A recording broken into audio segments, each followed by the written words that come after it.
స్తోత్రం. ఈ సమయంలో మన వాక్య ధ్యానాంశమై రోమీయులకు రాసిన పత్రిక 6వ అధ్యాయం 16వ వచనం నుండి 18వ వచనం వరకు చదవండి. లోబడుటకు దేనికి మిమ్మును మీరు దాసులుగా అప్పగించుకొందురో అది సావు నిమిత్తముగా పాపమునకే గాని నీతి నిమిత్తముగా విధేయతకే గాని దేనికి మీరు లోబడుదురో దానికి దాసులగుదురని మీరెరుగరా. మీరు పాపమునకు దాసులై ఉంటిరి గాని ఏ ఉపదేశ క్రమమునకు మీరు అప్పగింపబడితిరో దానికి హృదయపూర్వకముగా లోబడిన వారై పాపము నుండి విమోచింపబడి నీతికి దాసులైతిరి. ఎందుకు దేవునికి స్తోత్రం. హల్లెలూయా హల్లెలూయా. బిడ్డలారా, ఈ చదవబడినటువంటి వాక్యంలో నుండి ఒకంత మనము పరిశీలన చేద్దాం. దేవుడి వాక్యంలో నుండి మనతో మాట్లాడును గాక. ఈ యొక్క దినాన మన వాక్యాంశం విధేయతలో ఉన్న శక్తి. ఈరోజు మన వాక్యాంశం. బిడ్డలారా, ఈ వాక్య భాగంలో మనము గమనించినప్పుడు లోబడుట విధేయత ఈ రెండు ఒకే అర్థాన్ని ఇస్తూ ఉంటాయి. లోబడుటయు విధేయతయు ఒకే అర్థాన్ని ఇచ్చేటువంటివి. వేరు వేరు స్వరాలు, వేరు వేరు యొక్క మాటలు వాటికి ఉన్నప్పటికీ భావం మాత్రం ఒకటి. కాబట్టి ఈ యొక్క దినాన మన యొక్క జీవితంలో మనము దేనికి విధేయులుగా ఉన్నాం లేక దేనికి లోబడుతూ ఉన్నాం? విధేయతలో ఉన్న దేవుని శక్తిని మనము అనుభవించగలగాలంటే మనము దేనికి విధేయులుగా ఉండాలి అనే విషయాన్ని ఒకంత మనం పరిశీలన చేసుకుందాం. దేవునికి స్తోత్రం. బిడ్డలారా, మనందరికీ ఉండవలసినటువంటి మంచి గుణలక్షణం ఏదైనా ఉండాలి అని అంటే అది విధేయత అయి ఉండాలి. దేవునికి స్తోత్రం. విధేయత మన జీవితంలో చాలా ప్రాముఖ్యమైన పాత్రను పోషిస్తుంది. ఎవరైనా ఏదైనా పొందాలి అని అంటే పొందాలనుకునేడు వాడు, ఆ పొందగోరే వ్యక్తి తన జీవితంలో విధేయత అనేది పాటించాలి. పొందడం కొరకు ఒక ఆజ్ఞ ఉంటుంది. ఆ ఆజ్ఞను మనము విధేయతతో పాటించినప్పుడు నిశ్చయముగా మన జీవితంలో పొందుకుంటాం. ఆనాడు ఆదాము అవిధేయతను బట్టి తన జీవితంలో సమస్తమును పోగొట్టుకున్నాడు. ఈ రోజు మనమందరము ప్రభువైన యేసు క్రీస్తు ద్వారా విధేయత చూపించడం ద్వారా పోగొట్టుకున్నవన్నీ తిరిగి మళ్ళా పొందుకోబోతున్నాం. దేవునికి స్తోత్రం కలుగుగా. హల్లెలూయా హల్లెలూయా. కాబట్టి ఏది ఏమైనప్పటికీ మనము విధేయులుగా ఉండుట అనేది చాలా ప్రాముఖ్యమైనటువంటిది. దేవునికి స్తోత్రం. ఎందుకంటే విధేయతలో జీవం ఉంది. విధేయతలో ఏముందంటే అవిధేయతలో మరణం ఉంది. అవిధేయత మరణాన్ని తీసుకొచ్చేది, విధేయత జీవమును తీసుకొచ్చేది. అవిధేయత పాపమును తీసుకొచ్చేది, విధేయత పరిశుద్ధతను తీసుకొచ్చేది. అవిధేయత నీ జీవితంలో నాశనాన్ని తీసుకొచ్చేది, విధేయత నీ జీవితంలో బాగును తీసుకొచ్చేది. దేవునికి స్తోత్రం. ఈ రోజు మన బ్రతుకులో మనమన్నిటినీ మరలా తిరిగి పొందుకొని ఆ ప్రభు యొక్క దీవెన, ఆ ప్రభు యొక్క ఆశీర్వాదం, ఆ ప్రభు యొక్క మేలు మనం పొందగలగాలంటే ఈ రోజు మనమందరము సర్వాధికార దేవాది దేవునికి విధేయులుగా ఉండవలసిన వారమై ఉన్నాం. దేవునికి స్తోత్రం కలుగుగా. హల్లెలూయా హల్లెలూయా. కాబట్టి బిడ్డలారా, మరి మీరు ఏం చాయిస్ చేసుకోబోతున్నారు ఈ రోజు? ఏంటి మీరు మీ యొక్క నిర్ణయం ఏంటి? మీ తీర్మానం ఏంటి? విధేయులుగా ఉండడానికి ఇష్టపడుతున్నారా, అవిధేయులుగా ఉండడానికి ఇష్టపడుతున్నారా? నీ యొక్క జీవితంలో ఏం పోగొట్టుకున్నావో నీకు తెలుసు, ఎందుకు పోగొట్టుకున్నావో నీకు తెలుసు. ఆ పోగొట్టుకున్నవన్నీ తిరిగి మరలా నీవు పొందుకోగలగాలంటే దానికి దేవుని యొక్క వాక్యం మనందరికీ కూడా ఒక ఉన్నతమైనటువంటి సూత్రాన్ని అనుగ్రహింపజేస్తుంది. అది విధేయత. దేవునికి స్తోత్రం. హల్లెలూయా, హల్లెలూయా. కాబట్టి ఈ రోజు ఆ మహిమ గల దేవుని యొక్క సన్నిధిలో, ఆ మహోన్నతుని యొక్క సన్నిధిలో మనందరం కూడి వచ్చినాం కదా. ఆ ఒక్క దేవుని ద్వారా మనమందరం పోగొట్టుకున్నవన్నీ తిరిగి పొందుకుందాం. దేవునికి స్తోత్రం కలుగుగా. మీరు బిడ్డలారా, ఈ వాక్య భాగంలో మనం చూసినట్లయితే అపోస్తలుడు పౌలు అంటున్నాడు, లోబడుటకు దేనికి మిమ్మల్ని మీరు దాసులుగా అప్పగించుకొందురు? అది సావు నిమిత్తముగా, పాపమునకే గాని, నీతి నిమిత్తముగా, విధేయతకే గాని దేనికి మీరు లోబడుదురో దానికి దాసులగుదురని మీరెరుగరా? దేవునికి స్తోత్రం. హల్లెలూయా.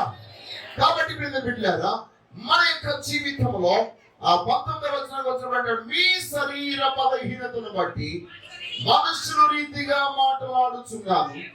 ఏమనగా అక్రమము చేయుటకై అపవిత్రతకు అక్రమమునకును మీ అవయవములను దాసులుగా ఎలాగూ అప్పగించిదురో అలాగే పరిశుద్ధత కలుగుటకై ఇప్పుడు మీ అవయవములను నీతికి దాసులుగా అప్పగించుకొనుడి. దేవునికి స్తోత్రం.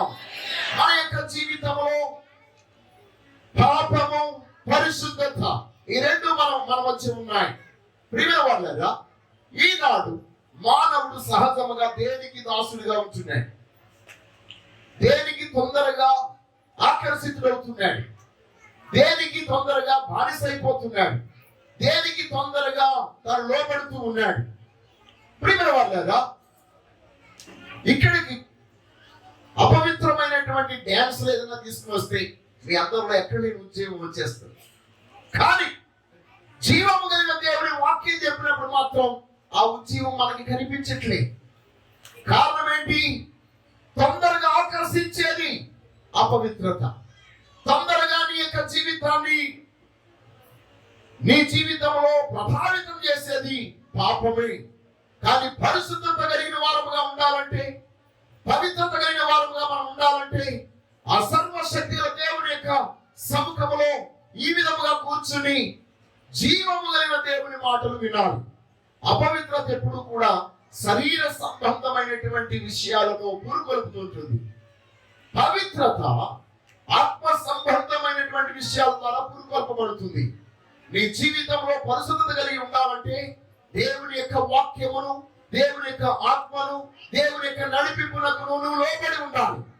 అప్పుడే నీవు పరిశుద్ధత కలిగిన వ్యక్తిగా, పవిత్రత కలిగిన వ్యక్తిగా ఉంటావు. కానీ నీ జీవితంలో నీవు పాపిగా మార్చబడాలంటే చాలా సులువుగా పాపిగా మారిపోవచ్చు. ఒక్క క్షణంలో నీవు పాపిగా తీర్చబడతావు. పరిశుద్ధుడిగా తీర్చబడాలంటే చాలా సంవత్సరాలు పడుతుంది. దేవునికి స్తోత్రం కలుగుగా. హల్లెలూయా, హల్లెలూయా. కాబట్టి ఈ యొక్క దినాన మన యొక్క జీవితంలో ఆ సర్వశక్తి గల జీవము గల దేవుని యొక్క సన్నిధిలో ఉన్నాము గనుక ఆ మహిమ గల దేవుడు, ఆ ఉన్నతుల దేవుడు మిమ్మల్ని కూడా పరిశుద్ధులుగా తీర్చాలని, మిమ్మల్ని పరిశుద్ధులుగా చూడాలని కోరుకుంటూ ఉన్నాడు. కాబట్టి ఆ గొప్ప దేవుని యొక్క అద్భుతమైన కృప ద్వారా ఈ రోజు మీరందరూ పరిశుద్ధులుగా తీర్చబడుదురు గాక. హల్లెలూయా. బిడ్డలారా, మనము పరిశుద్ధులుగా తీర్చబడాలంటే విశ్వాసం నాకు విధేయులమై ఉండాలి. దేవునికి స్తోత్రం. విశ్వాసం అనగా విధేయతతో కూడినటువంటిది. మీరందరూ విశ్వాసం కలిగి ఉన్నామని చెప్తున్నారు కదా. విశ్వాసం ఉంది కదా. విశ్వాసం కలిగిన మీ జీవితంలో ఎందుకు అద్భుతం జరగట్లేదు? ఎందుకు దేవుని యొక్క మహిమ మీరు చూడలేకపోతున్నారు? బికాస్ మీకు విశ్వాసం ఉంది కానీ ఆ విశ్వాసానికి విధేయత లేదు. నీ విశ్వాసానికి విధేయత ఎప్పుడైతే ఉంటుందో ఆ విధేయత, ఆ విశ్వాసం పవిత్రమైనదై దేవుని యొక్క అద్భుతమైన కార్యాన్ని జరిగిస్తుంది. దేవునికి స్తోత్రం. హల్లెలూయా. దేవుని యొక్క అద్భుతం నీ జీవితంలో జరగాలంటే నీ విశ్వాసానికి విధేయత అవసరం. దేవుడు నిన్ను ఎంతగా పరీక్షించినా ఆ పరీక్షలో నువ్వు నిలిచి ఉన్నప్పుడు మాత్రమే నీవు విధేయుడుగా ఉన్నావని రుజువుపరుచుకున్నప్పుడే దేవుని యొక్క అద్భుతాన్ని చూస్తావు. దేవునికి స్తోత్రం. రోమీయుల రాసిన పత్రికలోని 16వ అధ్యాయం 26వ వచనంలో మనం చూసినప్పుడు సమస్తమైన అన్యజనులు విశ్వాసమునకు విధేయులగునట్లు అనాది నుండి రహస్యముగా ఉంచబడి ఇప్పుడు ప్రత్యక్షపరచబడిన మర్మం నిత్య దేవుని ఆజ్ఞ ప్రకారం ప్రవక్తల లేఖనముల ద్వారా వారికి తేటబడి ఉన్నది. దేవునికి స్తోత్రము కలుగుగాక. వారికి తెలుపబడి ఉన్నట్టుగా మనం ఇక్కడ చూస్తూ ఉన్నాం. బిడ్డలారా, విశ్వాసమునకు విధేయులగునట్లు అనాది నుండి రహస్యముగా ఉంచబడిన మర్మం. నీ జీవితంలో ఉన్నతమైన ఆశీర్వాదం నువ్వు పొందగలగాలంటే విశ్వాసము కలిగి ఉన్నానని చెప్తే సరిపోదు, విశ్వాసానికి విధేయులై ఉండాలి. దేవునికి స్తోత్రం. ఏంటి విశ్వాసము, విధేయత? అబ్రహాము విశ్వాసము కలిగి ఉన్నాడా? విశ్వాసముతో కూడిన విధేయత కలిగిన వాడుగా ఉన్నాడా? చెప్పండి. అబ్రహాము విశ్వాసము కలిగి మాత్రమే ఉన్నాడా? విశ్వాసముతో పాటు విధేయత కలిగి ఉన్నాడా? దేవునికి స్తోత్రం. మీలో ఎవరికి విశ్వాసం లేదంటే నేనే ఒప్పుకోను. ఎందుకంటే మీ అందరికి విశ్వాసం ఉంది కాబట్టి ఇంత ప్రయాసపడి దేవుని సన్నిధికి వచ్చాం. ఎంత దూరమైనా సరే, భారమైనా సరే మీరు ప్రభు సన్నిధికి ఎందుకు వచ్చారంటే మీ అందరిలో ఏముంది? విశ్వాసం ఉంది. కానీ మీ విశ్వాసం మీ జీవితంలో కార్యము చేయటం లేదు. ఒకే సమయంలో యెరూషలేములో ప్రభు వారు ఉంటుండగా కానాను దేశము నుండి ఒక స్త్రీ వచ్చింది. ఆమెకు విశ్వాసం ఉంది. ఏంటి ఆ విశ్వాసం అంటే? యేసయ్య ఏది ఏమైనా నా కుమార్తెను బాగు చేస్తాడు, స్వస్థపరుస్తాడనే విశ్వాసం. కానీ ఆ విశ్వాసానికి ఆమె విధేయురాలో కాదో యేసయ్య ఆమెను పరీక్షించాడు.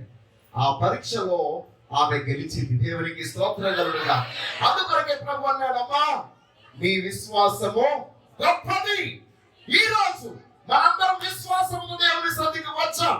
అయితే మన విశ్వాసానికి జరిగే పరీక్షలో ఎంతటి శ్రమ వచ్చినా మనం విధేయులుగా ఉన్నప్పుడు నిశ్చయముగా దేవుని అద్భుతాన్ని మనం చూస్తాం. దేవునికి స్తోత్రం.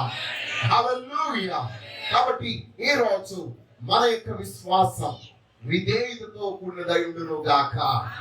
హల్లెలూయా. రెండవదిగా మనం చూసినట్లయితే మనము నీతికి విధేయులమైనప్పుడు మన విధేయతకు గొప్ప శక్తి ఉంటుంది. దేవునికి స్తోత్రం. మొదట విశ్వాసానికి విధేయులుగా ఉండాలి. రెండవదిగా నీతికి మనం విధేయులుగా ఉండాలి. ఏలయనగా మన నీతి ప్రభు అయిన యేసు క్రీస్తు అయి ఉన్నాడు. దేవునికి స్తోత్రం కలుగుగా. మీరు ఇందాక చదివినటువంటి వాక్య భాగం మీరు చూసినట్లయితే నీతి నిమిత్తముగా విధేయతకే గాని దేనికి మీరు లోబడుదురో దానికే దాసులగుదురని మీరు ఎరుగరా. దేవునికి స్తోత్రం. కాబట్టి ఈ రోజు మనము నీతి నిమిత్తముగా విధేయులముగా ఉందుముగాక. నీ జీవితంలో నీతి నిమిత్తముగా విధేయత కలిగిన వ్యక్తిని ఎప్పుడైతే ఉంటామో నిశ్చయముగా ఆ సర్వశక్తిగల దేవాది దేవుడు అందరి ఎదుట నేను నీతిమంతుడిగా ఆయన తీర్చిదిద్దుతాడు. దేవునికి స్తోత్రం కలుగుగా. హల్లెలూయా. హల్లెలూయా. మూడవదిగా మనం చూసినట్లయితే బిడ్డలారా, మన యొక్క జీవితంలో క్రీస్తు యొక్క రక్త ప్రోక్షణకు మనం విధేయులమై ఉండాలి.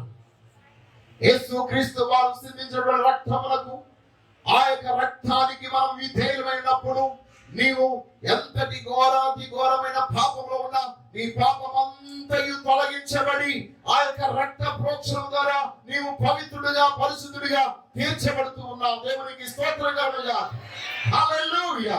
కాబట్టి ఈ యొక్క దినాన మన యొక్క జీవితంలో క్రీస్తు రక్తానికి విధేయుడిగా మనం ఉండాలని అపోస్తలుడైన పేతురు రాసిన మొదటి పత్రిక 1వ అధ్యాయం 2వ వచనంలో ఆయన తెలియజేస్తూ ఉన్నాడు. కాబట్టి ఈ రోజు మీరందరూ కూడా క్రీస్తు రక్తము చేత కడగబడి శుద్ధులుగా తీర్చబడాలంటే మీ బ్రతుకులో మీరు క్రీస్తు రక్తమునకు విధేయులై ఉండాలి. దేవునికి స్తోత్రం.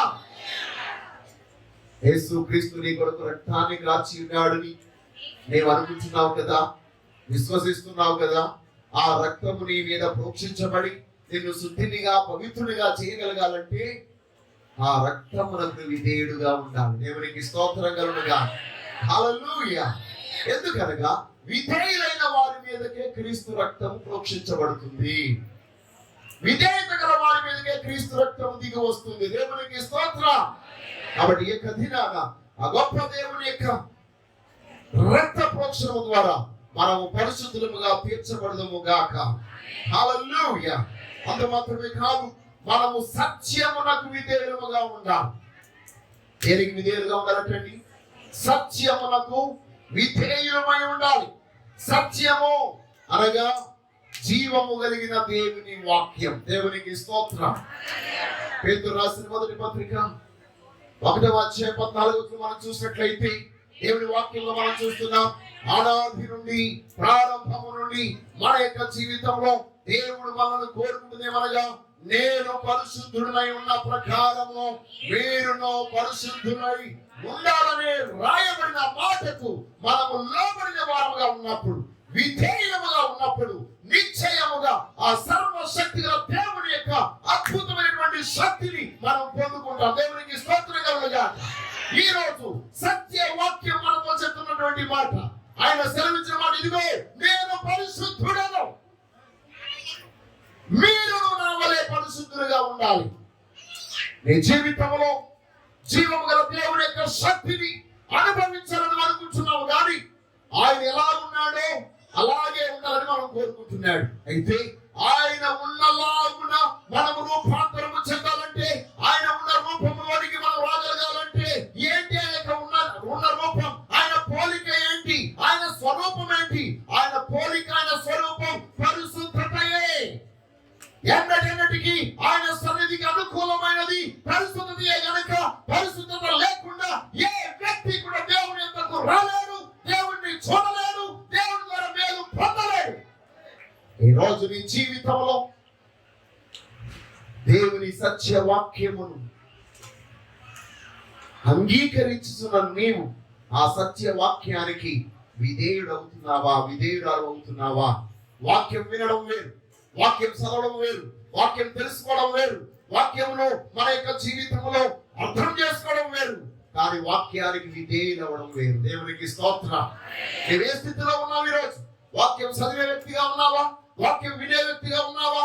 వాక్యాన్ని అర్థం చేసుకునే వ్యక్తిగా ఉన్నావా? వాక్యానుసారముగా జీవించడానికి వాక్యానికి విధేయుడిగా ఉన్నావా? దేవునికి స్తోత్రం కలుగునుగా. హల్లెలూయా. నీవు దేవుని యొక్క వాక్యానికి లోబడ్డమంటే శతాధిపతి యేసు క్రీస్తు మాటకు లోబడినట్టు అంటాడు కదా, అయ్యా నేను అధికారిని, ఒక దాసుడు రమ్మంటే వస్తాడు, పొమ్మంటే పోతాడు. అలాగే నీవు ఒక మాట చెప్తే ఆ వాక్య ప్రకారంగా, మాట ప్రకారంగా ఒకటి రమ్మంటే వస్తుంది, పొమ్మంటే పోతుంది. కాబట్టి ఈరోజు నీ ఒక్క మాట సెలవి, ఆ వాక్యానికి నేను లోబడుతున్నాను, విధేయుడవుతున్నాను అన్నాడు.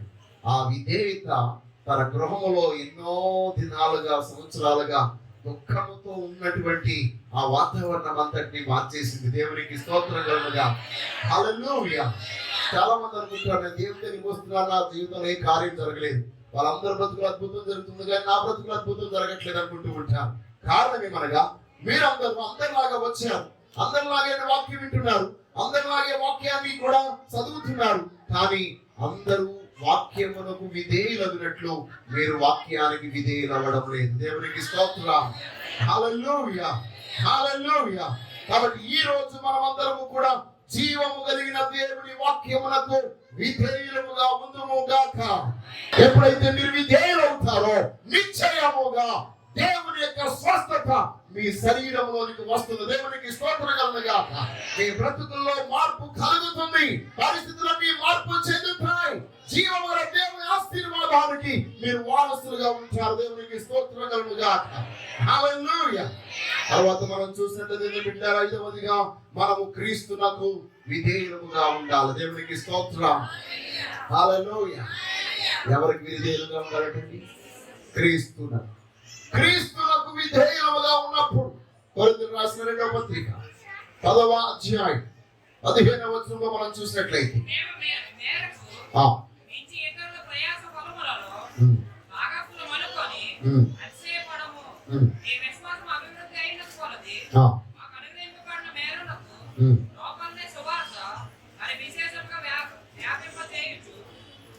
దేవునికి స్తోత్రం కలుగును గాక. హల్లెలూయా, హల్లెలూయా. ఏం బిడ్డలారా, ఈ యొక్క వాక్య భాగంలో మనం చూసినట్లయితే మనము కేవలము దేవుని యొక్క వాక్యానికి విధేయులుగా మాత్రమే ఉండకుండా యేసు క్రీస్తు వారికి కూడా విధేయులుగా ఉండాలనేటువంటి వాక్య భాగాన్ని మనం చూస్తూ ఉన్నాం. ఎందుకనగా యేసు క్రీస్తు వారికి మనం ఎందుకు విధేయులుగా ఉండాలి? నేను ముందే చెప్పినాను, విధేయత దేవుని యొక్క శక్తిని మనకు అనుగ్రహింపజేస్తుంది. దేవునికి స్తోత్రం, హల్లెలూయా. దేవుని యొక్క శక్తిని మనకు అనుగ్రహింపజేస్తుంది. ఈ రోజు నీ జీవితంలో విధేయత ద్వారా దేవుని యొక్క అద్భుతకరమైన శక్తిని నువ్వు పొందాలి. ఎందుకు మనం శక్తిని పొందాలి? దేవుని యొక్క శక్తిలో ఏముంది అనంటే, దేవుని శక్తి కలిగినటువంటి వ్యక్తికి ప్రజలు లోబడతారు, పరిస్థితులు లోబడతారు. దేవునికి స్తోత్రం, అవునంటే కదంటే.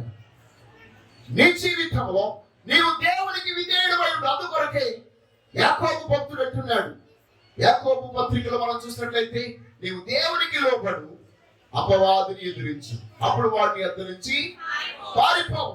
అంటే నీ జీవితంలో దేవునికి నీవు విధేయుడై ఉండటం వలన, దేవునికి నీవు లోబడటం వలన దేవుని యొక్క శక్తిని నువ్వు పొందుకుంటున్నావు. కాబట్టి అదృశ్యమైన శక్తిని సహితము నీవు జయించగలుగుతావు. దేవునికి స్తోత్రం, హల్లెలూయా, హల్లెలూయా, హల్లెలూయా.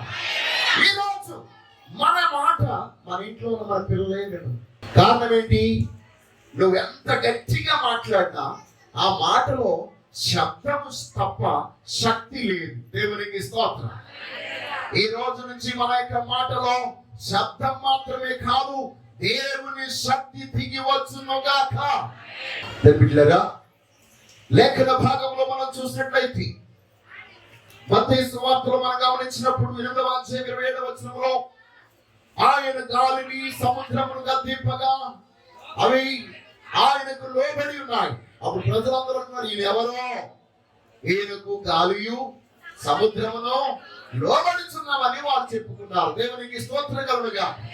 మనమందరం చెప్పుకునే వారముగా ఉండకూడదు, చేసే వారముగా ఉండాలి. దేవునికి స్తోత్రం, హల్లెలూయా, హల్లెలూయా.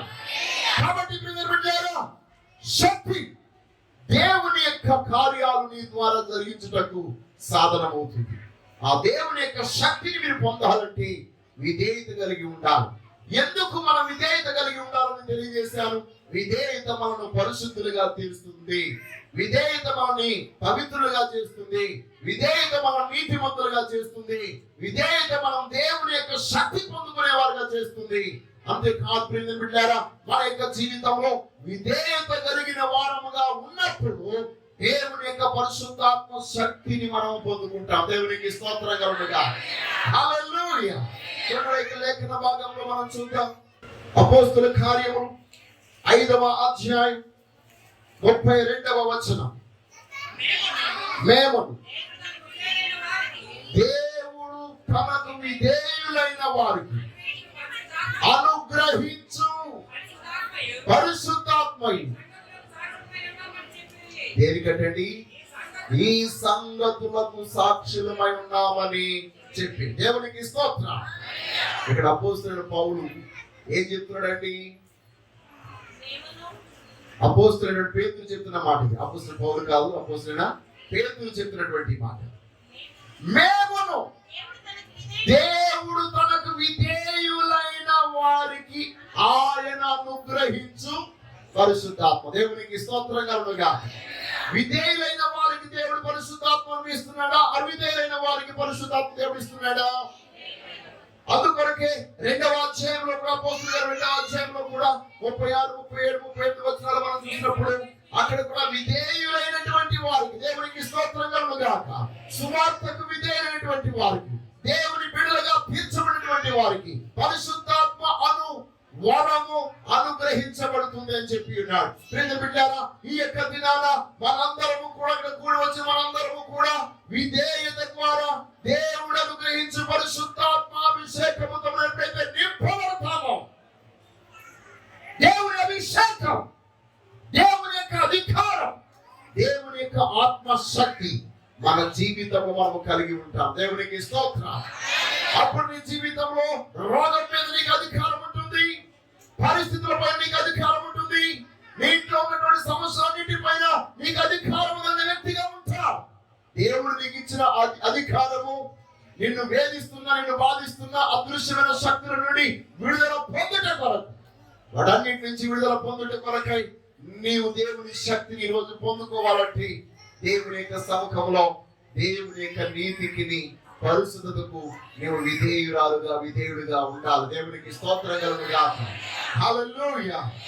బిడ్డలారా, ఎందుకు మనం అలా విధేయులుగా ఉండాలంటే దినవృత్తాంతాల 2వ గ్రంథం 30వ అధ్యాయం 8వ వచనం ఒకసారి చూద్దాం.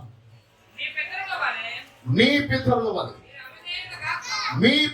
వలె మీరు అవిధేయులుగాక యెహోవాకు లోబడి ఆయన శాశ్వతముగా పరిశుద్ధపరచిన ఆయన పరిశుద్ధ మందిరములో ప్రవేశించి మీ దేవుడైన యెహోవా మహోగ్రత మీ మీద నుండి తొలగిపోవునట్లు ఆయనను సేవించుడి. దేవునికి స్తోత్రం కలుగుగా. ఈ రోజు మనందరము కూడా పరిశుద్ధ బల్లారాధనకు వచ్చి, ఆనాడు హిజ్కియా కూడా పస్కా పండుగను ఆచరించారు. పస్కా పండుగను ఆచరించుట కొరకై అంచెవాండ్రందరినీ కూడా ప్రజల మధ్యకు పంపించి వారందరికీ కూడా సమాచారం తెలియజేశారు.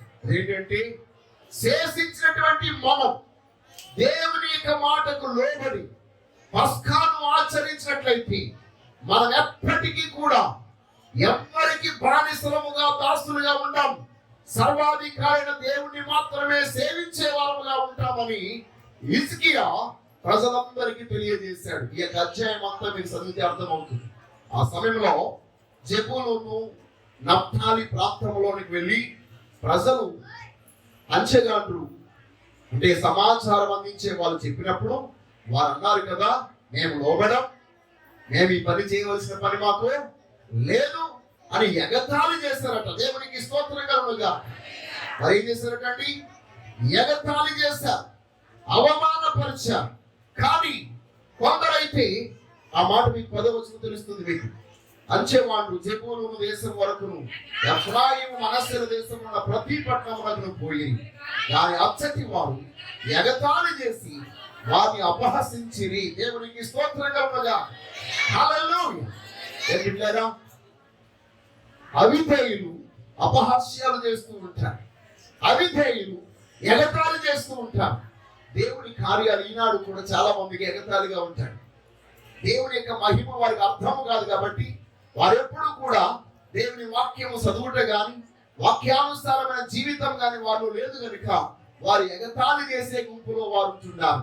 ఈ రోజు నీవు కూడా నీకు ఇవ్వబడినటువంటి సమాచారం బట్టి దేవుని విశ్వసించడానికి నమ్మకముతో విధేయతతో ఆయన ఎద్దకు వస్తున్నావా, లేక అవిధేయతతో ఎగతాళి చేసే గుంపులో నీవు ఉంటున్నావా?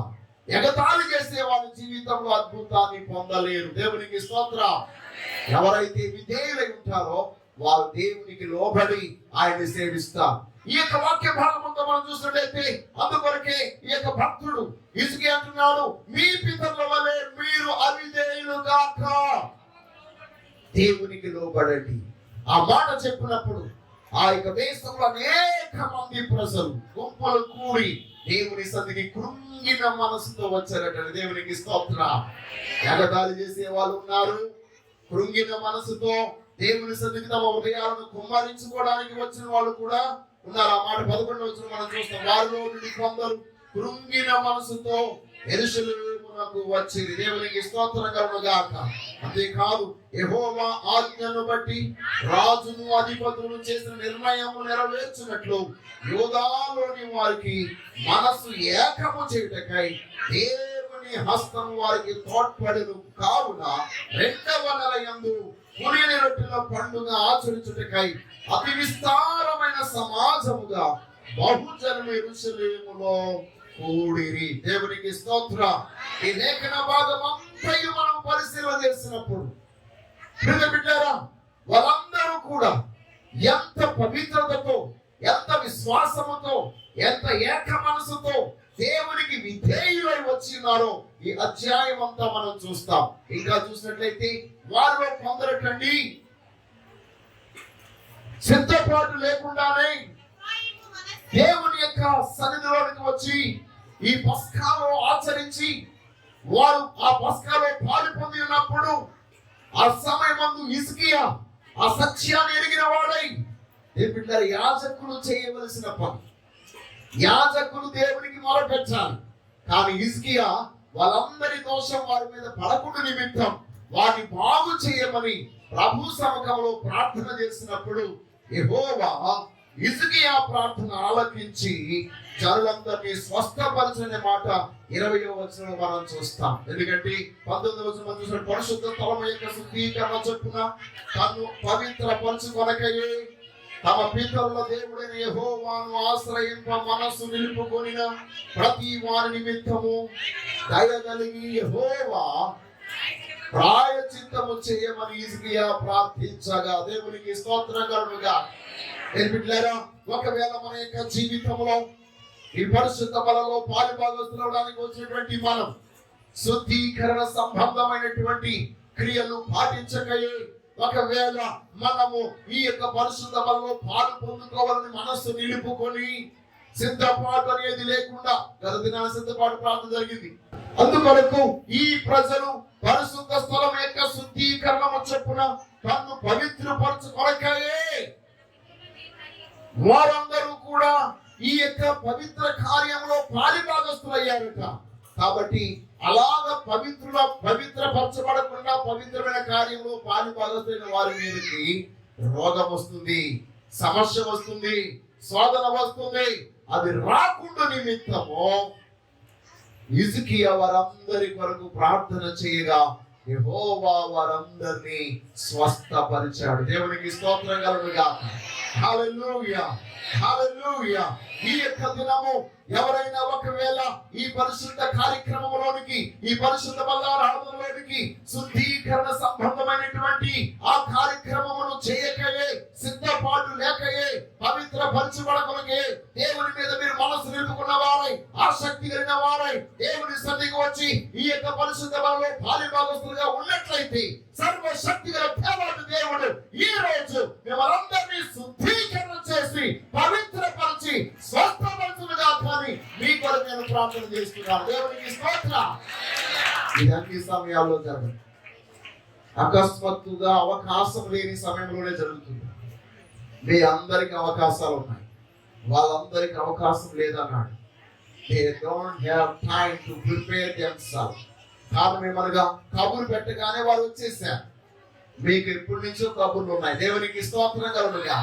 ఎప్పటి నుంచో మీకు వర్తమానం, పోయిన వారం నుంచి నేను ఏం చెప్తున్నాను, అమ్మ వచ్చే ఆదివారము మనకి పరిశుద్ధ బలారాధన ఉంటుందని చెప్తూనే ఉన్నాం. అవునంటే కదా, 2 వారాల నుంచి చెప్తూనే ఉన్నాం. కాబట్టి మీకు అవకాశం ఉండకపోవచ్చేమో, ఎందుకంటే దేవుని అడిగి తెలుసుకుందాం. ఈ రోజు మన యొక్క జీవితంలో సడన్ గా తెలియకుండా కొంతమంది వస్తూ ఉంటారు. ఈ రోజు మరి దేవుని యొక్క సన్నిధికి వచ్చినటువంటి అలాగా వచ్చినటువంటి వారికి దేవుడు అవకాశం ఇచ్చేవాడు. దేవునికి స్తోత్రం కలుగుగా. సిద్ధపాటు కలగడానికి అవకాశం ఉండి కూడా సిద్ధపడకపోతే దాని అర్థం ఏంటి తెలుసా? ఏమంటే పెళ్లి సిద్ధపాటు కలిగి ఉన్నారు, పెళ్లి రెడీ అవుతుంది, పెళ్లి కుమార్తె సిద్ధపాటు లేదంటే అర్థం ఏంటి? తెలియలేదనా? అర్జెంటుగా చెప్పారనా? ఏం చెప్పండి? ఇష్టం లేదు కదా, అవునంటారు కదండి. ఇష్టము లేదు. ఇష్టం లేనప్పుడు సిద్ధపాటు కలిగి ఉంటుంది. ఇష్టం లేని వారికి ఆశీర్వాదాలు ఉంటాయా లేక దెబ్బలు ఉంటాయా చెప్పండి? అప్పటి వరకు చెప్పకుండా రెడీ అవ్వకపోతే నీ దగ్గరికి వచ్చిన వాళ్ళందరినీ నేను చేస్తాను. పొగుడుతారు కదా, మా ఎంత గ్రేట్ నీవు, ఇప్పటి వరకు చెప్పకుండా ఇప్పుడు నీవు చెప్తున్నావంటే ఏం అమ్మాయి అమ్మ నువ్వు అని అంటారా? వచ్చిన వాళ్ళందరూ ఏం చేస్తారండి? ఉమ్మి వేయవలసిన వాళ్ళు ఉమ్మేస్తారు, చెయ్యి వేయవలసిన వాళ్ళు చెయ్యేస్తారు. అన్నట్టు కదా, జుట్టు పట్టుకోవాలని వాళ్ళు జుట్టు పట్టుకుంటారు, తన్నవలసిన వాళ్ళు తంటారు, కర్ర పట్టుకునే వాళ్ళు కర్ర పట్టుకుంటారు, రకరకాలుగా మాట్లాడే వాళ్ళు మాట్లాడుతూనే ఉంటారు. మన జీవితంలో చాలా బాధలు అనుభవిస్తాం. కారణం ఏంటంటే చెప్పవలసిన మాట చెప్పవలసిన సమయంలో చెప్పకుండా సిద్ధపాటు లేకుండా ఉన్నాం కనుక. కాబట్టి మన జీవితంలో ఈ యొక్క దినాన దేవుని యొక్క అద్భుతమైన కార్యాన్ని మనం పొందాలంటే, ఆశీర్వాదం పొందాలంటే దేని పెట్టారా? ఈ యొక్క వాక్య భాగం అంతా చివరికి వెళ్ళినప్పుడు సర్వాధికార దేవుడు జనులందరినీ ఆశీర్వదించాడట. ఎందుకంటే ఆ దినం, ఆ పండుగ ఎప్పుడు జరగలేనంత ఆనందదాయకంగా, పవిత్రమైనదిగా, ఆశీర్వాదకరంగా, మేలుకరంగా, ప్రజలందరికీ సంతోషదాయకంగా జరగడానికి గల కారణం ఏంటంటే ఎప్పుడు సిద్ధపడలేని రీతిలో ఆ దినాన ప్రజలందరూ సిద్ధపడ్డారు. దేవునికి స్తోత్రం కలుగునుగా. అందువరకు వారు ఒక్క వారం చేయవలసిన పండుగ 2 వారాలు చేశారటండి. అంటే 14 రోజులు ఏక పండుగ. దేవునికి స్తోత్రం కలుగునుగా. ఈ రోజు మనము అవిధేయులముగా ఉండక దేవునికి విధేయులమై దుఃఖముతో, కన్నీటితో, సమస్యలతో, శోధనతో, రోగముతో, బాధతో, అపవిత్రత వచ్చిన మనమందరము కూడా ప్రభువైన యేసుక్రీస్తు వారికి విధేయులమవుట ద్వారా, ఆయన నీతికి విధేయులమవుట ద్వారా, ఆయన పరిశుద్ధతకు విధేయులమవుట ద్వారా, ఆయన వాక్యములకు విధేయులమవుట ద్వారా, ఆయన రక్తములకు విధేయులమవుట ద్వారా మనమందరము పరిశుద్ధులముగా తీర్చబడి దేవుని యొక్క శక్తిని పొందుకుందుముగాక. ఒక మాట మీకు చెప్తా, వాక్యానికి విధేయులు అయ్యారంటే పర్వాలేదు, ఒక అర్థం. రక్తానికి విధేయులు అవడం ఏంటండి? మీరు ఒకప్పుడు లోకస్తులుగా ఉన్నప్పుడు కొన్ని కార్యాల్లో ఏం చల్లేవారు? పసుపు నీళ్ళు చల్లుతారు కదా. అవి చల్లినప్పుడు లోబడిన వాళ్ళందరూ ఆ నీళ్ళ కిందకి వెళ్తారు. అవునా కదా? చెప్పండి. నా మాట అర్థమవుతుందా మీకు? అర్థమైన వాళ్ళు అర్థం చేసుకుంటారు కాక, ఇష్టమైన వాళ్ళందరూ ఏం చేస్తారు? గౌరవించారు. లోబడిన వాడికి వస్త్రం పోయినా, మచ్చలు అయిపోయినా ఏం పట్టించుకోరు. అవునా కదా? కానీ విధేయత కలిగిన వాడు మాత్రమే దాని క్రిందకి వస్తారు. అలాగే క్రీస్తు రక్తం మన అందరి మీద ప్రధాన యాజకుడిగా ఆయన ఉండి మన మీద ప్రోక్షింపజేస్తూ ఉన్నాడు. దేవునికి స్తోత్రం కలుగునుగా. హల్లెలూయా. ఆ రక్త ప్రోక్షణ క్రిందకు ఎవరు రాగలరు?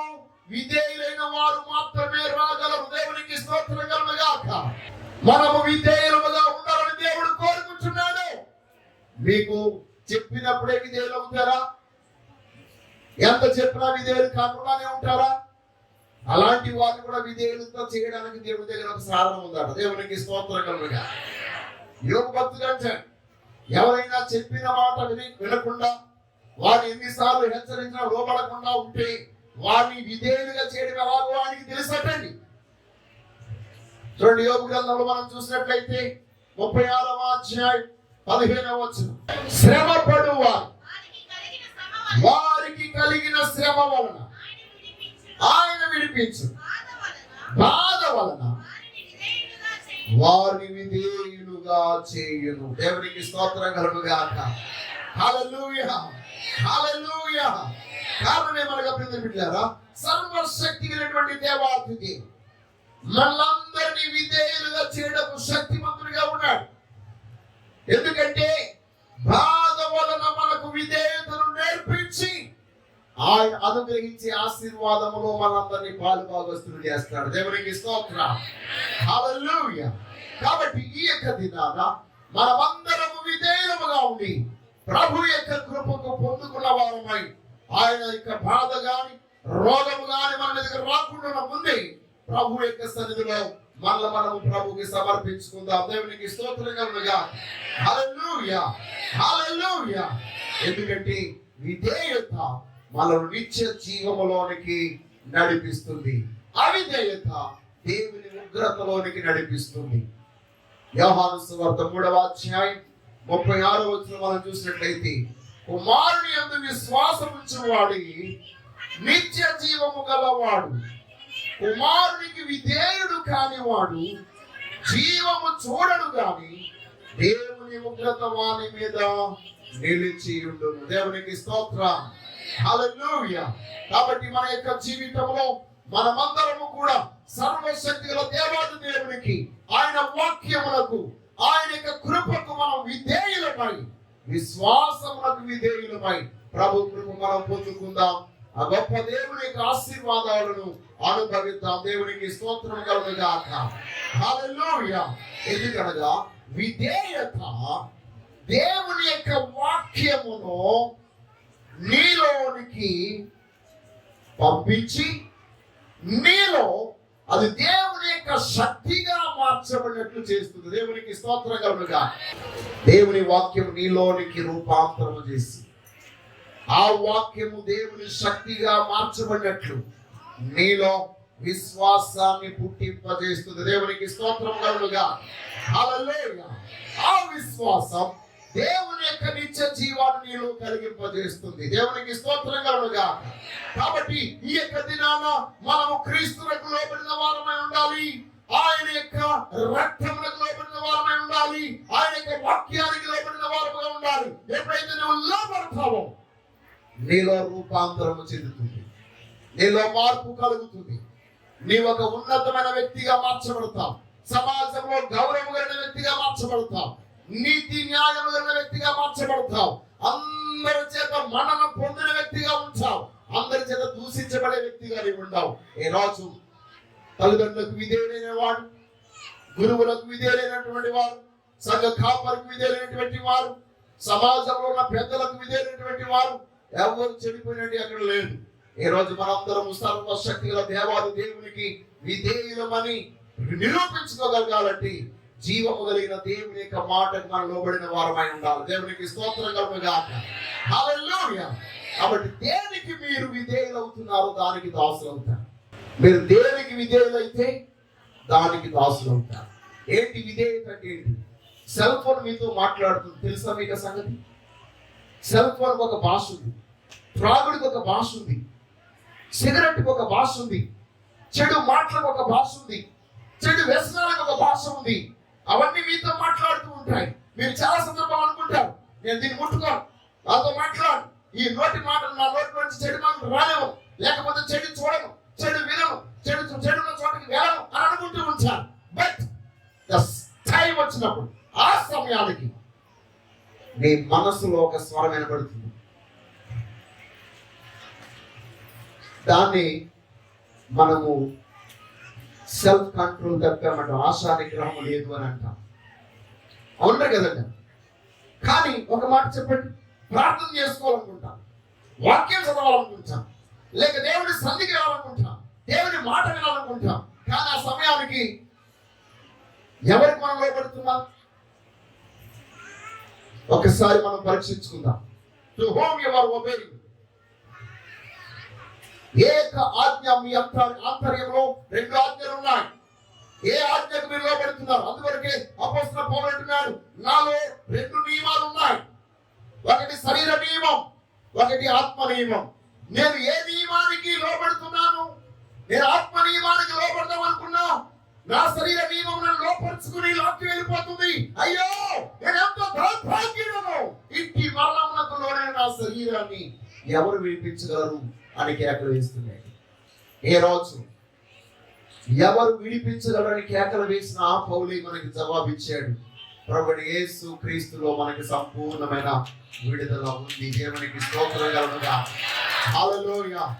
కాబట్టి నువ్వు సెల్ ఫోన్కి, ఇంటర్నెట్కి, లేకపోతే త్రాగుడికి, వ్యసనాలకు, మత్తు పదార్థాలకు, లేకపోతే పాపానికి, దేనికి నువ్వు దాసుడు అయిపోయి ఉన్నా, దాసుడు అవడానికి గల కారణం అది చెప్పిన మాటల్లో విన్నావు గనుక, విధేయుడు అయి ఉన్నావు గనుక.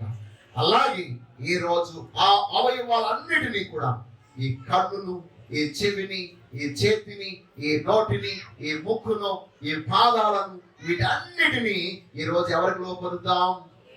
ప్రభు అయిన యేసు క్రీస్తుకి లోపరిచి పవిత్రతకు లోబడిన వారుగా ఉందాం. పవిత్రులుగా తీర్చబడదాం. పవిత్రతకు విధేయులైనప్పుడు నిశ్చయముగా మీ జీవితంలో ఉన్నతమైన ఆశీర్వాదాన్ని పొందుతారు. నిత్య జీవాన్ని పొందుకుంటారు. ఆ గొప్ప దేవుని యొక్క ఆశీర్వాదం మీ జీవితంలో మీకు అనుగ్రహించబడును గాక. ఆమేన్.